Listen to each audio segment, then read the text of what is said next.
ગમે એટલા સારા કામ કરી લો, મારી યારે છેલ્લે ખરાબ જ થાય છે. તો મિત્રો મારું નામ છે પિયુષનું સ્વાગત છે તમારા બધાનું આપણા એક નવા મિની બ્લોગમાં. મિત્રો સવારમાં ખાડામાં ઊંધેડું પડી ગયું, આપણે એને ડબલાની મદદથી બહાર કાઢ્યું, પણ મારી યારે આગળ ખરાબ થયું. આગળ જોતા રહ્યું, બહુ મજા આવે છે. મિત્રો હું હતો રાજકોટમાં, મારે જવાનું જામનગર, તો ઇકોમાં બેસી ગયો અને નીકળી ગયો હું જામનગર બાજુ. અને આપણી ફેવરેટ કાર દેખાઈ ગઈ લેન્ડ ક્રુઝર. આ ગાડી કેટલાની ફેવરેટ છે મને કોમેન્ટ જરૂર કહેજો. પછી આપણે એક બ્રેક લઈ લીધું, મેં લઈ લીધી પાણીની બોટલ, કેમ કે ચા આપણે પીવાનું, તો પાણીની બોટલ લઈ ધ્રોલ પહોંચી ગયો. પછી ત્યાંથી પહોંચી ગયું 7 રસ્તા બાજુ, ફાઇનલી પુલ પર બની ગયો. વર્ષોની મહેનત કામ કરી. પછી આપણે આવી ગયા રિક્ષામાં બેસી નીકળી ગયા આપણી હોસ્ટેલ બાજુ. અને જામનગરના મિત્રો ખોદકામ એટલું હાલે કે તમે વાત જવા દો.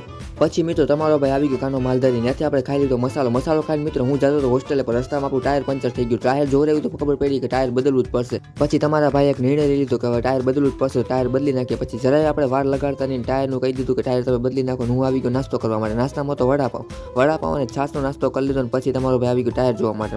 ફાઇનલી ટાયર સિલેક્ટ કરી નાખ્યું. અને પછી હું આવી ગયો બદામ શેક પીવા માટે. ફાઇનલી ટાયર પણ બદલી ગયું. તમને મળે નવા મિની વ્લોગમાં. અને જાવું ક્યાં, સબસ્ક્રાઈબ કોણ કરશે?